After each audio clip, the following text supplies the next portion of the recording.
बालोद जिले में एक अनोखी शादी ने सभी का ध्यान खींचा, जहां दूल्हा वेद प्रकाश अपनी दुल्हन दीपांजलि को लेने किसी महंगी कार में नहीं बल्कि ट्रैक्टर के काफिले के साथ पहुंचा। यह अनोखी पहल दुल्हन की खास डिमांड पर की गई, जिसने दूल्हे से परंपराओं से हटाकर बारात लाने की इच्छा जताई। गुरुवार शाम 5 बजे दूल्हा वेद प्रकाश ने बताया कि उनकी होने वाली पत्नी चाहती थी कि बारात किसी ऐसी सवारी से निकले जो किसानों की मेहनत और शान का प्रतीक हो। इसी सोच के चलते उन्होंने ट्रैक्टर को बारात का हिस्सा बनाया। यह बारात साले गांव से चलकर भाटा गांव पहुंची, जहां पूरे उत्साह और जोश के साथ बारातियों का स्वागत हुआ। सजे धजे ट्रैक्टरों में बैठे दूल्हे और उनके दोस्त जब रास्ते से निकले तो राहगीर भी इस नजारे को देखकर चौंक गए। आमतौर पर जहां बारातें ऐसी कारों में निकलती है, वहीं इस अनोखी बारात ने गांव से लेकर सोशल मीडिया तक सबको आकर्षित कर लिया है।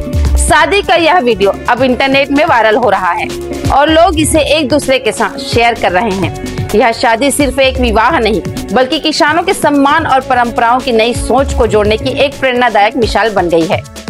आगे अपडेट के लिए हमारे news channel MKS studio CG पर बने रहें।